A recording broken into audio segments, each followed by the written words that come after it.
प्यारे मित्रों, स्वागत है आपका आपके अपने चैनल हिंदी सागर में।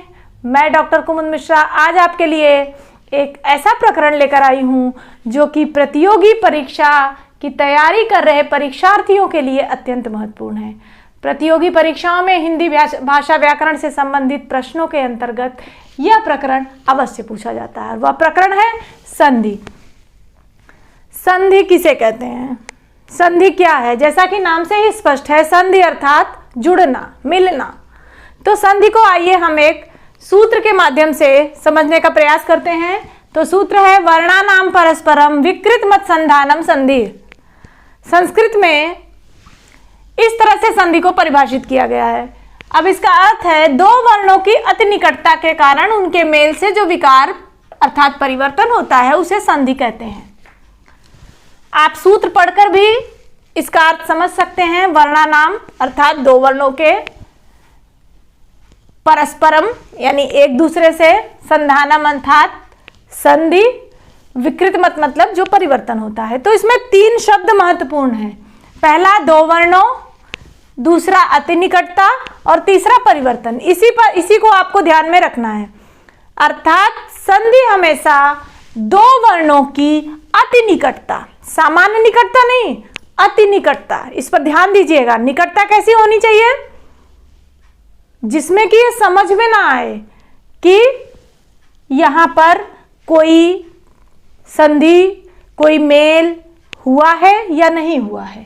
अति निकटता के कारण उनके मेल से परिवर्तन निश्चित होना चाहिए। यदि परिवर्तन नहीं हुआ तो उसे हम फिर संधि नहीं कह सकते हैं। तो परिभाषा पर ध्यान दीजिए। उसमें केवल तीन शब्दों का ध्यान आपको रखना है। दो वर्णों यानी हमेशा संधि वर्णों में ही होती है। अगर पद संधि हुई है अर्थात शब्दों में मेल हुआ है, शब्दों का जुड़ाव हुआ है, तो वह संधि नहीं, वह समास होता है। तो क्या ध्यान रखना है? दो वर्णों की अति निकटता के कारण परिवर्तन आवश्यक है, अति निकटता आवश्यक है, यानी कि उसमें वो वर्ण समाहित हो जाए। पहला दो वर्ण, तो दो वर्णों की अति निकटता, परिवर्तन, ये तीन शब्दों को याद करिए और संधि की परिभाषा आपके मस्तिष्क में निश्चित रूप से बैठ जाएगी कि संधि किसे कहते हैं। तो यदि संधि से संबंधित कोई प्रश्न आता है तो वहां पर आप कंफ्यूज नहीं होंगे। तो वनवास में कौन सी संधि है? वनवास में संधि नहीं है। वनवास, यहाँ दो शब्द हैं, दो शब्दों को जोड़ा गया है, लेकिन दो शब्दों को जोड़ा गया है, दो पदों का मेल हुआ है, न कि दो वर्णों के मेल से परिवर्तन। यहाँ कोई परिवर्तन भी नहीं हुआ है, तो इसलिए यहाँ पर संधि नहीं है। तो संधि की परिभाषा आपने समझ ली कि दो वर्णों की अति निकटता से जो परिवर्तन होता है उसे हम संधि कहते हैं। यानी कि यहाँ पर ये तीनों आवश्यक हैं। वर्ण होने चाहिए, निकटता कैसी होनी चाहिए? ऐसी होनी चाहिए कि वो परिलक्षित ना हो, और परिवर्तन निश्चित होना चाहिए। अब इसका उदाहरण देखिए, जैसे हिमालय। हिमालय ये जो शब्द है इससे आप परिचित होंगे। हिमालय का अर्थ जानते ही हैं, पर्वत है। तो हिमालय में दो शब्द हैं, लेकिन ऐसे तो एकमात्र शब्द लग रहा है। यहाँ पर दो शब्दों से मिलकर यह शब्द बना है हिम धन आलय। हिम अलग है, आलय अलग है। हिम का अर्थ अलग है, आलय का अर्थ अलग है। तो हिम में देखिए संधि जो होती है उसमें दो तरह के शब्द होते हैं। एक पूर्ववर्ती शब्द होता है, एक परवर्ती शब्द होता है। यानी कि जो पहले आता है उसको पूर्ववर्ती कहते हैं, और जो पश्चात में आता है यानी बाद में आता है उसको परवर्ती शब्द कहते हैं। तो पूर्ववर्ती शब्द में जो म है उसमें एक वर्ण है, और यहाँ पर आलय, परवर्ती शब्द आलय है, उसमें जो एक वर्ण है आ, इसको और इसको, यानी म में अ है। कोई भी व्यंजन बिना स्वर के नहीं बोला जा सकता, तो म में अ निहित है। अ और आ को मिलाकर यहाँ पर आ बना, जिसकी मात्रा का चिन्ह है ये खड़ी पाई। और यहाँ पर देखिए म में जो अ है और आ, इन दो वर्णों की अति निकटता इतनी है कि म के बाद ये एक मात्रा लग गई है, मात्र। यहाँ पर समझ में नहीं आ रहा है कि यहाँ पर एक अ और एक आ, दो मिलकर यहाँ पर ये दीर्घ हुआ है, ये आ बना है। तो इस तरह से यहाँ पर एक वर्ण अ और दूसरा आ मिलकर आ बना और वो आकर यहाँ पर हिमालय माँ के रूप में परिवर्तन हो गया। 3 शब्द मैंने कहे थे, वर्ण, अति निकटता, परिवर्तन। यहाँ पर ये तीनों आपको समझ में आ गया होगा। देखिए एक बार फिर से समझिए। म में अ है एक वर्ण, आ है दूसरा वर्ण, 2 वर्ण हो गए। अति निकटता, इतनी निकटता हुई कि एक मात्रा में परिवर्तित हो गया, इसमें एक अ और मिला हुआ है।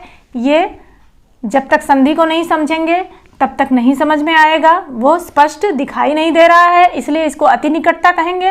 और परिवर्तन, परिवर्तन ये हुआ कि यहाँ पर हिम अलग है, आलय अलग है, लेकिन इन 2 वर्णों को मिलाकर अति निकटता के कारण यहाँ पर माँ बनकर हिमालय एक अलग शब्द बन गया। तो यहाँ व्याख्या समझिए। यहाँ म में निहित स्वर अ एवं आलय में आद्य स्वर आ दोनों मिलकर आ बन गए, अर्थात इन दोनों स्वरों अ और आ में संधि हुई। यहाँ पर आपको पूर्णतः स्पष्ट हो रहा होगा। तो इस तरह से संधि की परिभाषा को आप समझ गए होंगे कि संधि किसे कहते हैं। वहां पर 3 शब्द को हमेशा आपको ध्यान में रखना है कि संधि में 2 वर्णों, अति निकटता और परिवर्तन, ये तीनों होना चाहिए, तभी उसे हम कहेंगे कि यह संधि। अब संधि के प्रकार पढ़ेंगे। तो संधि के 3 प्रकार होते हैं। पहला स्वर संधि, दूसरा व्यंजन संधि, तीसरा विसर्ग संधि। स्वर संधि, व्यंजन संधि और विसर्ग संधि, ये 3 संधियां होती हैं, जिसमें कभी कभी संधियों की पहचान से संबंधित प्रश्न भी पूछते हैं कि ये स्वर संधि है या व्यंजन संधि है या विसर्ग संधि है। तो स्वर संधि की पहचान और व्यंजन और विसर्ग संधि की पहचान के लिए हम समझेंगे कि संधि का पहला वर्ण यदि स्वर हो तो स्वर संधि होती है।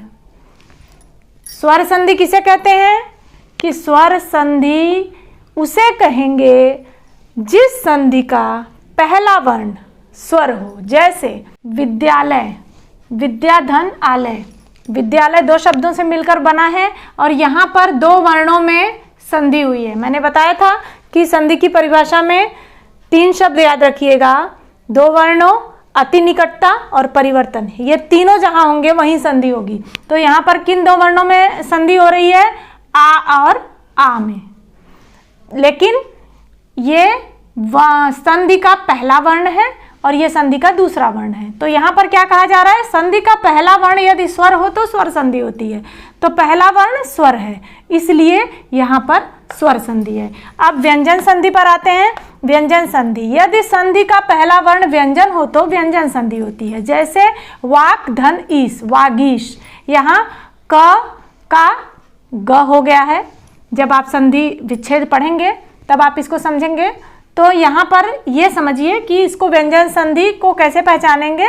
तो यहाँ पर क और ई में संधि हुई है। संधि के 2 वर्ण हैं, ये पहला वर्ण है, ये ई दूसरा वर्ण है। तो क जो है व्यंजन वर्ण है, इसीलिए इसे व्यंजन संधि कहेंगे। अब तीसरा है विसर्ग संधि। यदि संधि का पहला वर्ण विसर्ग युक्त हो तो विसर्ग संधि होती है। जैसे नमस्ते, नम, धन, ते। अब यहाँ पर जो संधि का पहला वर्ण है म, वो विसर्ग युक्त है, यहाँ पर विसर्ग लगा हुआ है। तो इस तरह से आज आपने हिंदी भाषा व्याकरण के अंतर्गत प्रकरण संधि पढ़ा। उसमें आपने संधि की परिभाषा और उसकी पहचान के बारे में पढ़ा, संधि के 3 प्रकार को जाना। यदि आपको वीडियो अच्छा लगा हो तो लाइक करिएगा और चैनल को सब्सक्राइब करिएगा। आपका दिन शुभ हो।